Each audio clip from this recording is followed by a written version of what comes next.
You don't do a threesome to fix your relationship, to spice up your sex life, to make it hotter, to make it better. Threesomes are particularly for couples who have a really great sex life already. Their boundaries are set. They've discussed it a lot. They know why they want to do it. And the reason does not include to make our relationship better. You're listening to Sex with Emily. I'm Dr. Emily, and I'm here to help you prioritize your pleasure and liberate the conversation around sex. You may have seen the "Am I the asshole" trend online before, where people post scenarios for the public to judge whether they were in the right or in the wrong. Well, today, my producer Eric and I are bringing back this trend for an "Am I the asshole" episode, Sex, Dating, and Relationships edition. If you are currently in a scenario where you're wondering, am I the asshole? Submit your stories at sexwithemily.com/AITA. Please rate and review Sex with Emily wherever you listen to the show. My new article, 5 Hot Consensual Ways to Practice Voyeurism, is up on sexwithemily.com. All right, everyone, enjoy this episode.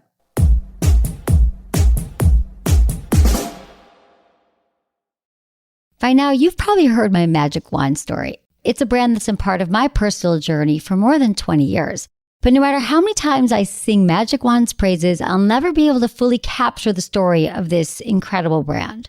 Well, now journalist and author Kate Sloan just completed a limited audio series documenting the history and impact that Magic Wand has created over the last 56 years. It's called Making Magic. And the series chronicles Magic Wand's incredible brand story through interviews with nearly 40 experts, performers, business owners, educators, and fans. So I got a sneak preview of this series, and what I loved is that Kate weaves together snippets from all their interviews into this amazing story arc. She covers Magic Wand's journey from appliance store massager to its legendary influence on culture and sexual independence, and it's all just fascinating. The first episodes of Making Magic are available now at makingmagicseries.com or on all popular podcast platforms. Just search for Making Magic or visit makingmagicseries.com today.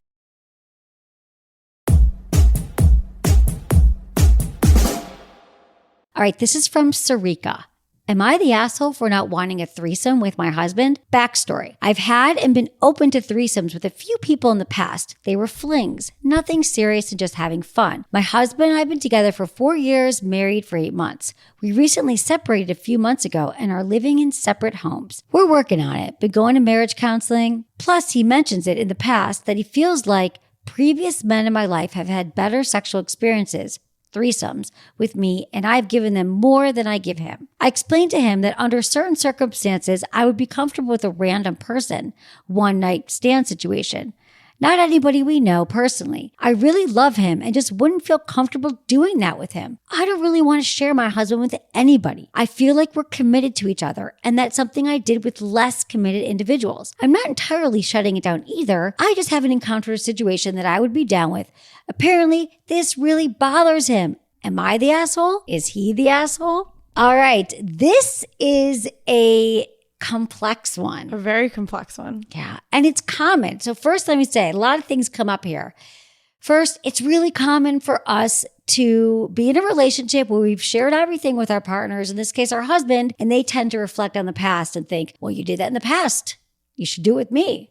Like, why did someone else have it better than we're having it? And it's really hard when we share our past sexual history with a partner for them not to think about it. That is so true. Yeah. I wish that couples could have more open communication about their past sex lives because I think it's important. But I do feel like it often rears its ugly head. Like sometimes the past is just best left in the past. Absolutely. Sometimes I say more mystery, less history. Oh, right? I love that. And so I think for some couples, it's better to leave the past the past. It's a case-by-case basis in every relationship situation. But in this case, we're finding that he just can't forget it. And I've seen this a lot where we tell our partners how many people we slept with, right? We share that number. Sometimes our partners can't get that number out of our head. So we have to be really selective. I think the rule of thumb here is, why am I sharing it? Am I sharing this because in a way I want my partner to see the cool history I had? Is it because I'm revealing information that I think could be really hot for us to experience in the future together? I think we really have to think long and hard before we share information, because this is usually comes up where they're like, you did this in the past, or you know what you did in the past, I'm judging you. So again, before you share anything, take a moment and think, why am I sharing this? Okay. So she might have had a moment in hindsight, she could have thought, I'm not sure I want to do this again. I'm going to keep this to myself. But that's neither here nor there. That's just our little educational moment for everyone to think about. But going forward, listen, I do not think that she is an asshole at all for not wanting to do what she did in the past with her husband. Definitely not. There's no way. Plus, their marriage is on the rocks right now. I was just going to say, you guys are living in separate homes and now he wants a threesome? Yeah. Emily, you always say that threesome should only happen if you have done all the communication, the ins, the outs, the are they sleeping over, all the, they're already having trouble communicating. Now you want to add a threesome into the mix? It is not a good time to do that. You don't do a threesome to fix your relationship, to spice up your sex life, to make it hotter, to make it better. Threesomes are particularly for couples who have a really great sex life already. Their boundaries are set. They've discussed it a lot. They know why they want to do it. And the reason does not include to make our relationship better. So in this case, you're not an asshole at all. And I think that you are very, very clear here. You did it in the past with less committed individuals, which I can relate to. A lot of my hot threesomes, when I was in relationships with people that were less committed, it was a little bit more fun, a little bit more playful. And then there's certain relationships where you're like, I'm just not there yet. What I also think is important is that you said that you're not shutting it down completely, but right now, where you're at with your husband, you're in a repair state and you're feeling like he's just not the guy you'd want to do a threesome with. So you're being really clear. What probably needs to happen is your husband needs to get his head around the fact that it's something that's in your past. Perhaps you could propose to him, if you do stay together, this would be a really good time to find out what is hot for us.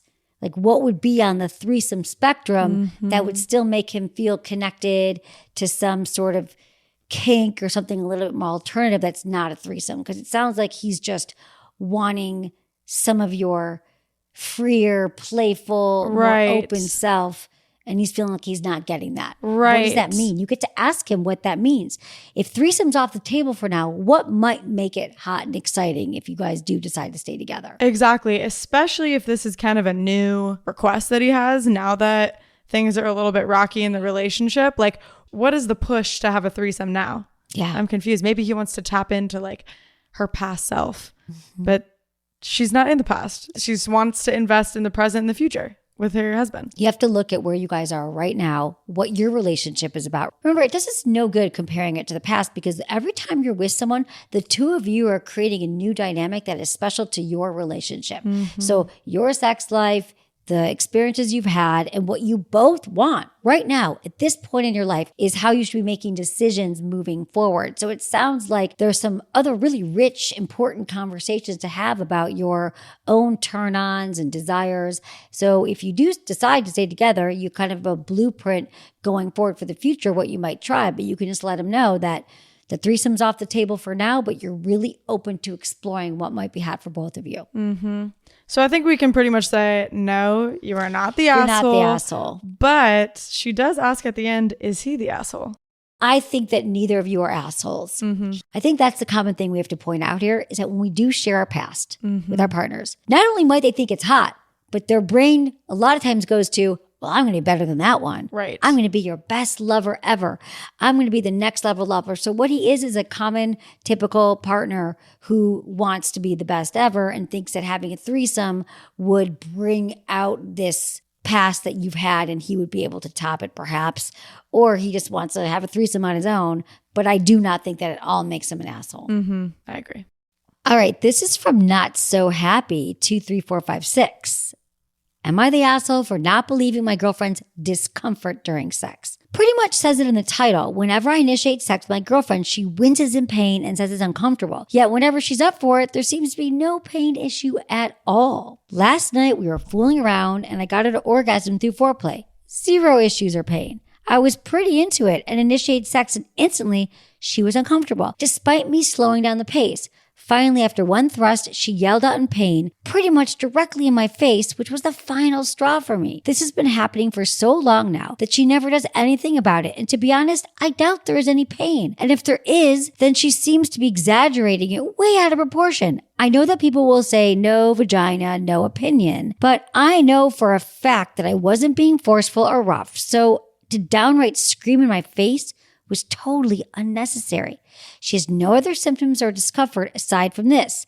And like I said, if she initiates, then miraculously there's no problem. It's not a lube thing either. Trust me, I've tried that too. I guess the reason I'm asking is because last night we kind of had a big fight about it. I lost my cool and I told her how it's a huge turnoff to see her face screwed up in pain all the time and how I didn't think the pain was as bad as she was making out. I told her that the sex was becoming really boring and I could pretty much predict how it would go each time. I also said that the only solution at this point was to not have sex. She called me an asshole and went on the offensive, said that I have 2 moves and yet I expect her to be like a porn star. So am I the asshole, or should there be more give and take in this scenario? Can I insist that she get a medical checked? Woo! All right. Wow.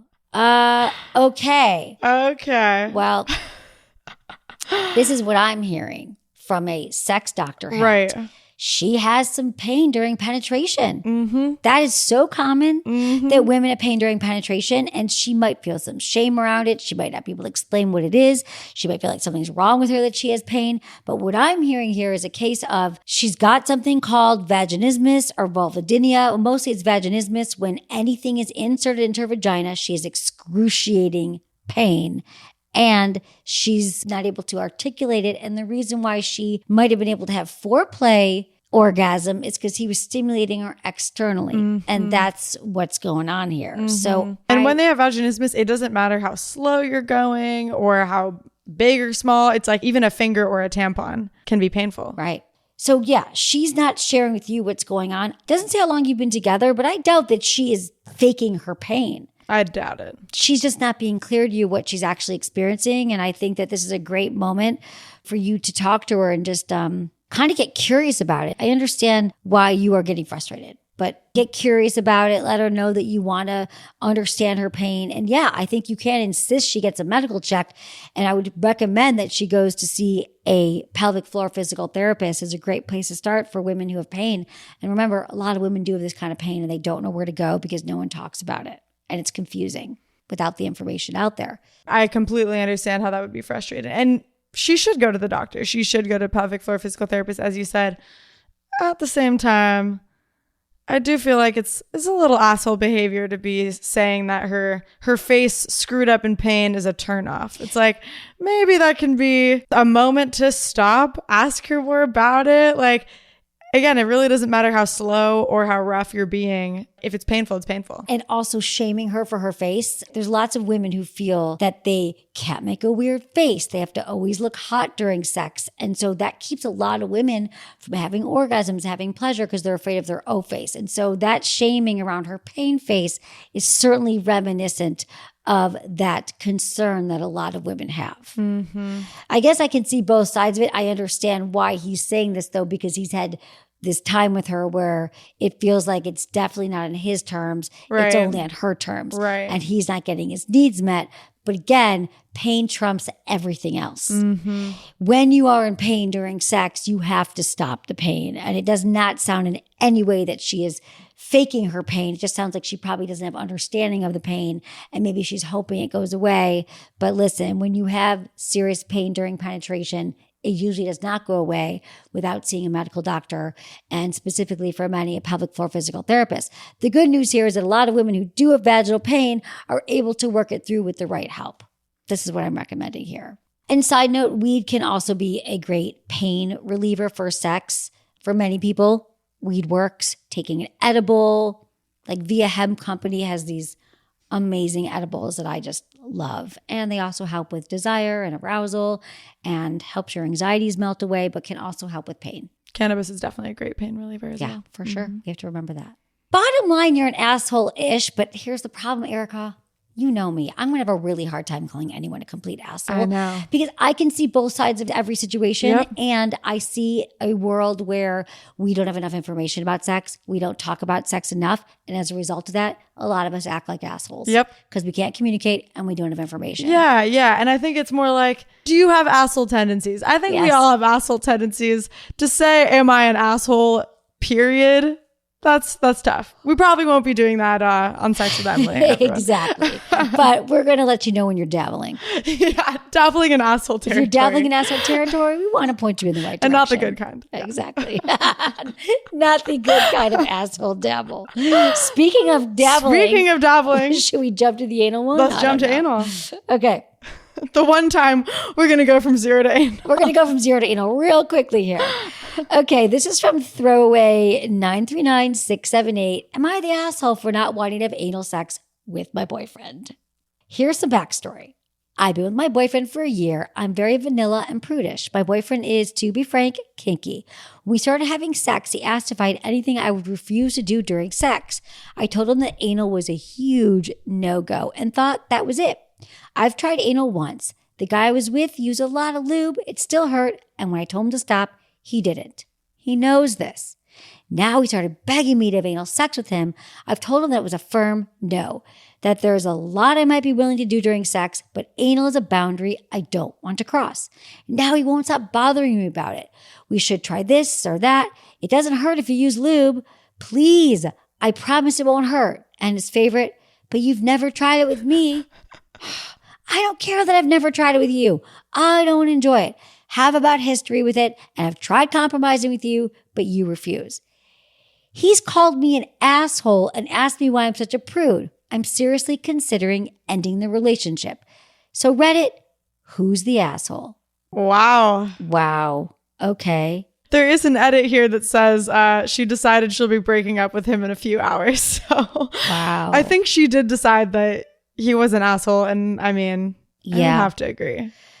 Well, Again, okay. it's hard to call someone an asshole. It's hard 100%. Exactly. Okay.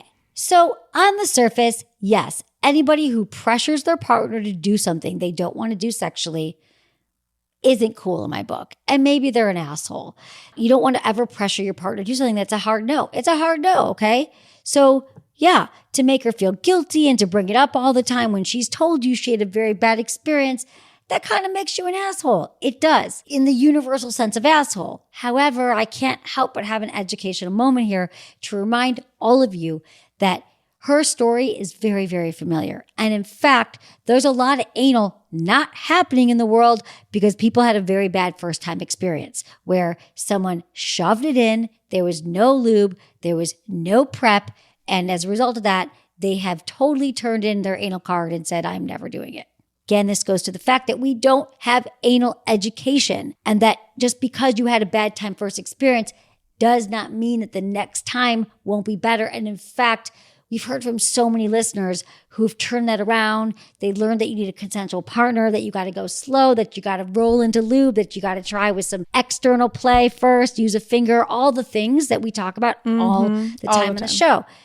99.9% of the world don't know this. And so, yes, he's an asshole for pressuring her. Sounds like she already decided to dump him. But I want to say that there might be room for anal in your future if you're with a consenting partner, because there's so many wonderful nerve endings, and a lot of vulva owners actually do learn to love anal. I think that the key to enjoying anal penetration is that it's a really collaborative experience. Your partner knows to go slow, to start with a finger, apply lots of lube. But if they're the ones telling you, oh, it's not going to be painful, but they're not open to receiving anal penetration themselves, they really have no leg to stand on. Because anal, yeah, it can feel amazing. And it also requires a lot of prep, a lot of knowing what you're doing. Like it's not just a let's do it randomly type of thing. So unless he's open to receiving it himself, I don't think he has any ground to stand on pressuring you and saying it's you're NBD. saying in this case, she should also say to him, like, let me penetrate you. Yeah. Okay. It's no big deal. Let's you try it first. Really, we all have assholes and they all feel great when penetrated with the right partner. And he has a prostate. He's got a prostate. There's a lot they could do here for more fun, but that's a great way to throw it back at him. I agree. Anal sounds amazing. Let's start with you. You know what the problem is though, Erica? All this just takes a little bit of education. Like if all these people just listened to a few episodes, did some research, they'd understand that they could find more pleasure. But I think again, without information, when you are just pushing your partner, that's never going to work. Mm-hmm. Coercing your partner, threatening them, and bringing it up every day is just going to make your situation worse. Mm-hmm. So I would say there's some asshole-ish tendencies. Asshole-ish. Don't be an asshole. Stay right where you are because after a quick break from our sponsors, we're answering more Am I the Asshole scenarios. Before then, I want to tell you a little bit more about Via Hemp Company, which I mentioned earlier. I love their High Love THC libido gummies, which contain various aphrodisiac herbs and 5 milligrams of THC, which helps with libido and blood flow and pleasure just this weekend. So I don't know about you, but Fridays are tough for me because I'm always working. I work a lot and then I want to kind of get out of my head and get into my body and date night. And sometimes that's just challenging. And I'm not a drinker. I know a lot of you have a cocktail. So I popped a High Love Via Hemp gummy and then I just started to feel a little bit lighter. My worries and my thoughts were melting away and I was able to turn towards my partner and feel much more like ready for the night, ready for connection, arousal, and sex. To be honest, I was in the mood when previously I wasn't there. So I just think if you've got any issues around edibles, you've had problems in the past, welcome to 2023, when now companies like Via Hemp, they are effective, they're affordable, and they're full panel, third-party lab tested for safety and quality. And it's a 5 milligram dose, which means you could take 5 milligrams, you could break it in half and try 2 milligrams. I think you're going to be feeling a lot more in your body. It also can help with pain. Remember that. I'm just a fan, so try it. Spice up your love life with Via Hemp Company's High Love THC libido gummies. Visit viahemp.com and use code Emily to get 15% off your order, and they'll also throw in a free sample of their award-winning gummies. That's VIIAHEMP.com. Use code Emily at checkout.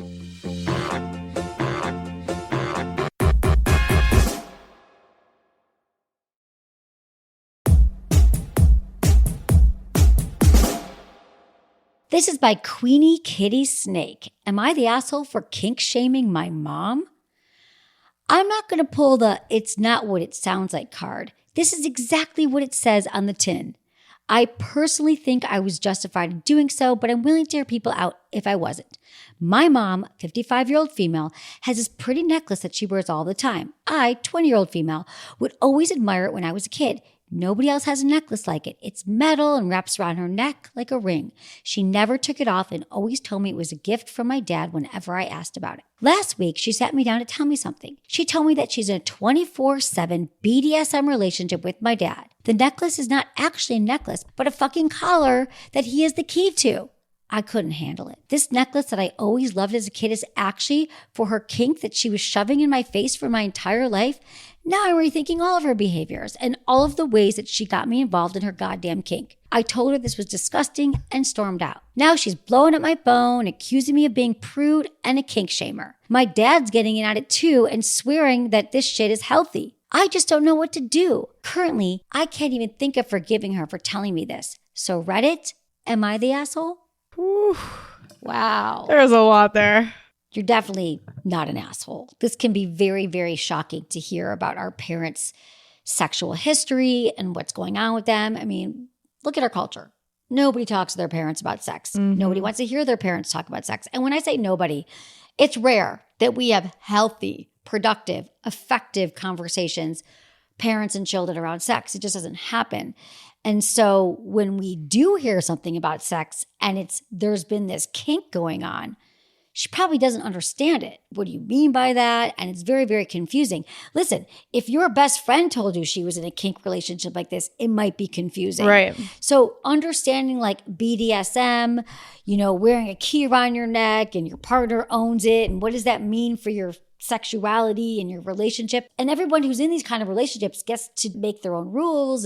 So for the first time to tell her daughter in this way that what you thought you were seeing isn't true, the necklace really isn't about that. And then she actually goes into this Reddit and says that now that it's revealed, she's having repressed memories of hearing her parents, overhearing them fighting with her dad calling the mom dirty and awful names and hearing the mom kneel down and kiss his feet. Now, that's really, really confusing for a small child. And so I think that she uses the word trauma, that she's traumatized. I think it makes sense. I think the mom didn't have enough information and she wasn't responsible in telling her daughter. When we go to somebody with a kink or to have a really serious sexual conversation, we have to remember that we have to really have this conversation in a very thoughtful way. So how the mom could do it is make sure the daughter was open to it and then let her know what this kink meant and how it went down, and like say, I'm available to answer any questions you have about it, and to make it like an ongoing conversation. But first, the question would be, are you open to hearing this? I just think that maybe at 20 years old, it sounds like her daughter wasn't. And giving your daughter an option and saying, I think that might have been the best way to go. Like, would you be open to hearing something? Rather than dropping it all on her, walking away, and then she's having all these memories come up. It doesn't sound like it was healthy. I don't think so either. And some of the comments are saying, even if her parents were having like, quote, straightforward vanilla sex, the kid probably shouldn't hear about that either. But I'm curious what your take is on that, because I do think there are healthy conversations that people can have with their parents. But do you think that should ever involve like what their parents like? Even if it's not kinky, well, or just kind of the information that they need? It's a great question, because in the world that I want to live in, we are very open about sex. Right. I think that's important for parents to let kids know that they have special time where they're intimate. And it doesn't include the kids, that it's adult time. You start calling it adult time when they're kids. And then eventually, in households where sex is discussed, perhaps something more organic would come up. But no, I don't think as a practice, starting to share with your kids what kind of sex you're having is really helpful, especially given how the lack of sex education that we have, especially in America. I think it's okay for parents, again, to let them know that we set time aside for each other, and that if you overhear anything, maybe to let them know we were having time together, we were having intimate time, I think could be helpful for kids so they're not getting off in their own heads about what did it mean, what I just heard. So that's important to let kids know that mommy and daddy have time together, or mommy and mommy. But I think this is a little bit too specific. Yeah. And again, I am not kink shaming the mom at all. The mom and dad can do whatever they want. I just don't know if you need to tell your kids about that, personally. Yeah. I think this is too much. I'm with you. If the mom is feeling like, I can't believe you're kink shaming me, the mom is not handling this well at all. I think she's got some work to do around that. The mom's got a lot of work to do here. The mom is just like, you're kink shaming me, you're not accepting us. What does she think? She's probably never talked to her daughter about sex in 20 years, and she drops this bomb on her, and then she's blaming the child. So there's a lot more relational skills that need to go on here, a lot more discussions, a lot more compassion and empathy for her daughter. And I'm not seeing that here at all. Yeah, not seeing that, and not giving her space to process this like major information. Now the mom is getting angry at her. I don't know. That's kind of asshole. That's kind of asshole. That's on the asshole spectrum. That's on the asshole spectrum, and sounds like someone who needs to do a lot of work on themselves. And probably both of them. Remember, therapy is great for everybody. Yeah. Thanks, Queenie Kitty Snake. Thank you so much for that. This is from It's Not Me. Am I the asshole for breaking up with my girlfriend because we didn't have enough sex? We met 5 months ago and we fell in love fast, but after a while, she told me she was a virgin and wasn't ready to have sex. I told her it's okay and we will walk through it together, but it was so long and it took everything from me. After we actually did it for the first time, she told me she's not going to do it again. She felt so much shame and regret. I was understanding at first and tried to convince her that I need sex in the relationship because that's how I can feel close to you. After basically begging for sex, she came out as asexual and told me that she doesn't want to have sex ever. I was calm and went home and thought about it. And the next day I told her I want to break up. She asked if this was because she's asexual, and I couldn't say yes. I told her that I'm not ready to be in a relationship right now and it's going really fast. Edit. I didn't pressure at all. I said at first sex is very important, and she agreed that she wanted to have sex, but I have to be slow and make her comfortable, which I did. Then after the first time, she told me that she didn't feel comfortable. Oh my God, there's 3,000 comments on this. Oh my God. They sound like a little bit of a younger couple. Yeah. And I think, listen, she was expressing that she tried to have sex. She wasn't ready for it. You're pressuring because you really want to have sex, which I understand. People in relationships have sex to see if they're compatible. And then she said she's asexual. We need to understand what asexuality is. Asexual means like you actually, You might want affection, you might want connection, you might want some kind of touch, but you actually aren't interested in sex. And so where I think where there could be some work here is that once she said that, it would have been okay for him to say, well, then I think this relationship isn't going to work because I'm somebody who prioritizes sex. Sex is important to me. So I don't think you're an asshole for breaking up. I think that it's asshole-ish to not be honest. Thank you so much for being real to me that you are actually not into sex. I'm glad that this was able to make you realize that you are asexual. I'm somebody who wants to be in a relationship with someone who wants to have sex. Yeah. So let's just part ways here. And I think it was just a misunderstanding. And he was probably thinking he was doing the right thing by saying, no, it's not about that. I don't want to hurt your feelings. I don't want to judge you for being asexual. Right. But the truth is, remember, if our partner doesn't share our kinks and they never want to come around to it, if our partner doesn't prioritize sex, doesn't have a growth mindset around sex, doesn't ever want to have sex, doesn't like the same kind of sex we have, and we've really tried to make it work through all the things we talk about on the show, and you guys are still not on the same page, it's okay to end the relationship on the grounds of not wanting the same kind of sex or wanting sex at all. I think there's so many other ways that we measure compatibility, and we don't often value sexual compatibility. And if you're someone who values sex in a relationship and your partner does not desire sex, then that is grounds. Yeah. People always ask, is it okay to end the relationship because of bad sex or not great sex? I mean, I think if you've really worked on it and done everything you can do. And also because it's so early in their relationship, I feel like they're still getting information about each other in general. I think it might be a different scenario if you're like 20 years down the line, the relationship has turned sexless. There's some work that can be done there. Versus here, it's like, it's 5 months. Yeah, it's 5 months. It's 5 months. 5 months in.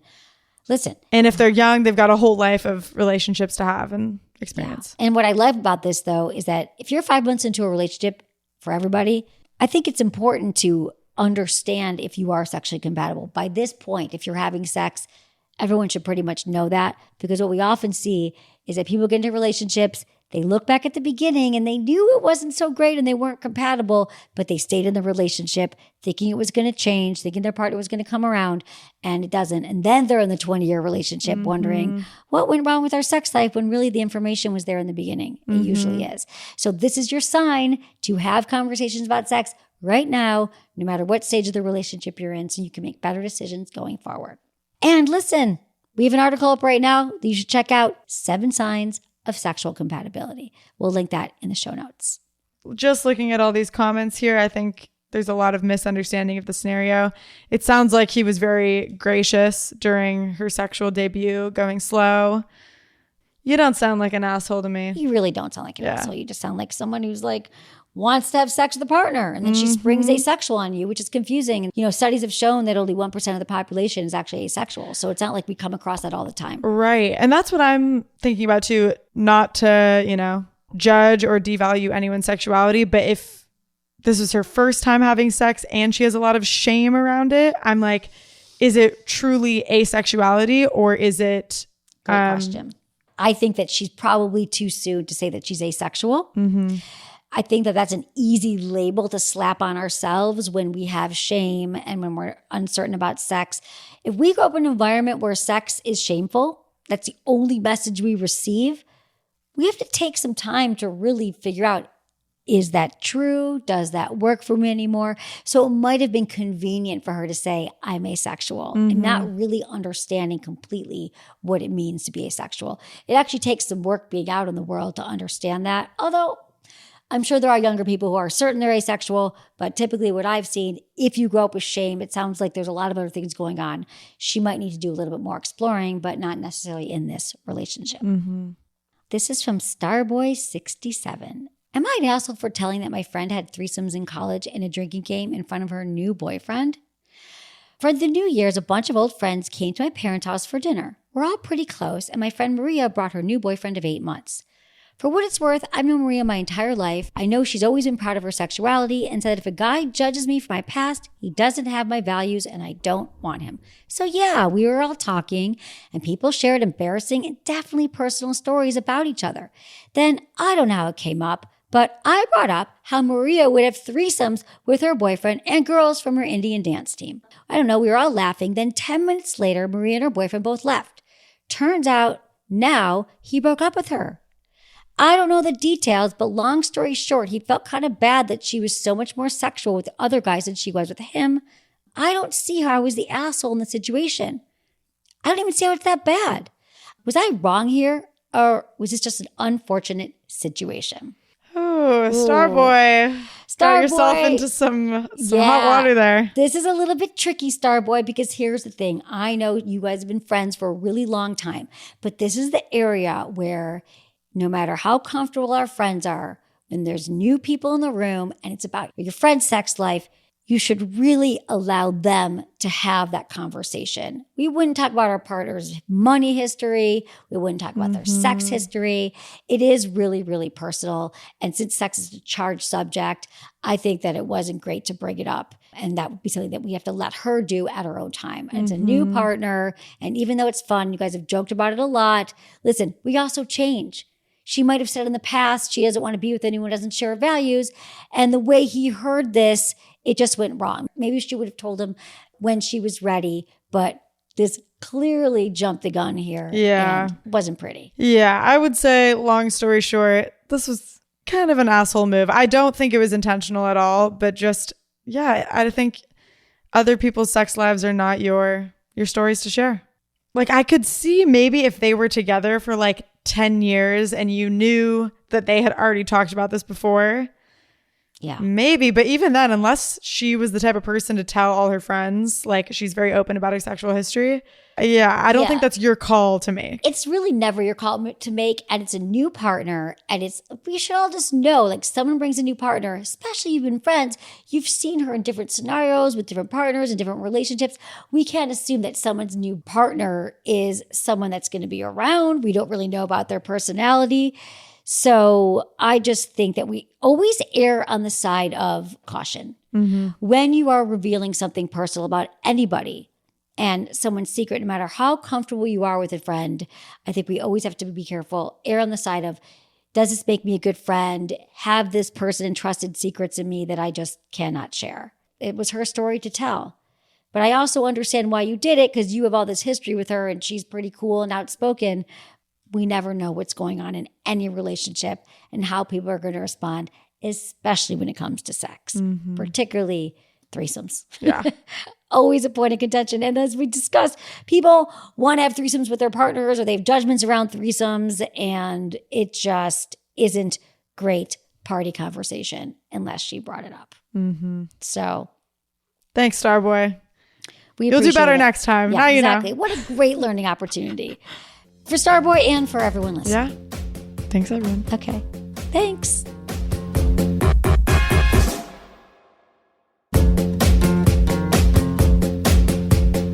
That's it for today's episode. See you on Friday. Thanks for listening to Sex with Emily. Be sure to like, subscribe, and give us a review wherever you listen to the podcast, and share this with a friend or partner. You can find me on YouTube, Instagram, Facebook, and Twitter at Sex with Emily. Oh, I've been told I give really good email. So sign up at sexwithemily.com. And while you're there, check out my free guides and articles for more ways to prioritize your pleasure. If you'd like to ask me about your sex life, dating, or relationships, call my hotline, 559-TALK-SEX. That's 559-825-5739. Or go to sexwithemily.com/askemily. Special thanks to Acast for powering the Sex with Emily podcast. Was it good for you? Email me, feedback@sexwithemily.com.